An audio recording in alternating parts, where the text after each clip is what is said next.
Kerendahan hati adalah pintu dan akar dari kekuatan iman kita, karena kekuatan iman mengalir dari kerendahan hati, dan tanpa kerendahan hati, maka kita tidak akan memiliki keteguhan iman. Haleluya. Shalom, shalom Elohim kepada ketiga pribadi ilahi yang esa, kepada rohnya Bapa Surgawi, sang pemegang waktu, yang rohnya berdiam dalam diri Bapa Eman Lahagu. Tuhan Yesus Kristus, Sang Hakim yang adil, yang sudah datang untuk yang kedua kalinya, membawa nama yang baru, yaitu Bapa Aditya Nugrahanto, Roh Kudus, Roh kebenaran, mempelainya yang terexcellent, yaitu Ibunda Fei Hamdani. Dan Shalom Elohim juga bagi kita semua anak-anak Tuhan, dimanapun sekalian berada, yang dikasihi oleh Tuhan Yesus Kristus. Amin, haleluya. Ya, kerendahan hati adalah kunci dan pintu itu sendiri, sehingga kita boleh mengenal dan boleh hidup di dalam kebenaran yang sesungguhnya. Sebab lewat kerendahan hati itulah, maka rohnya yang kudus akan memberikan kita suatu pengertian dan pemahaman akan setiap kuasa pekerjaan kemuliaan, bahkan hikmat dan rahasia-rahasia surgawi itu sendiri.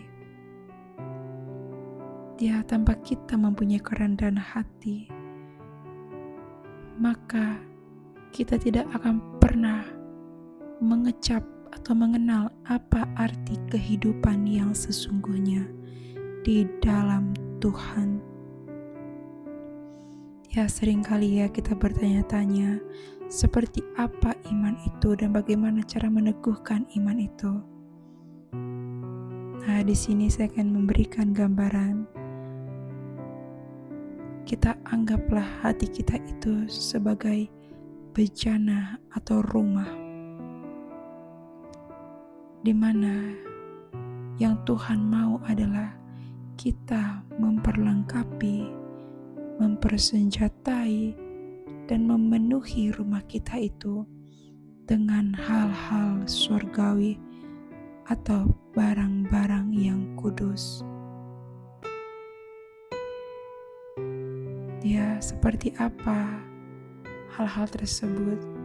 Mulai dari hal yang terkecil ya Bapak Ibu, dari kita mau mengampuni sesama kita memberkati sesama kita, tidak harus berbicara mengenai materi. Namun dengan kita menasihati, menegur, atau memberikan dukungan yang di dalam roh dan kebenaran, itu sudah menjadi suatu berkat bagi sesama kita. Dan masih banyak lagi hal-hal mengenai persenjataan atau barang kudus ini. Dan itu dilakukan ya secara konsisten dan sesuai dengan kemampuan kita, karena Tuhan melihat hati kita. Ya, itulah gambaran bagaimana iman kita ini teguh. Dan kalau saya mempersempitnya lagi ya Bapak Ibu, iman itu adalah hati kita sendiri. Tidak mungkin kita mengatakan saya beriman kepada Tuhan Yesus Kristus, namun hati kita jauh daripada Dia. Ya, saya pernah hidup dalam hal yang demikian. Saya mengaku percaya lewat mulut bibir saya, bahkan memproklamirkan bahwa saya ini sebagai pengikut Kristus.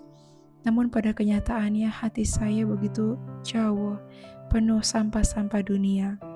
Nah, itu Bapak Ibu sudah sangat bertolak belakang. Karena apa yang kita tabur di dalam hati kita, itu semua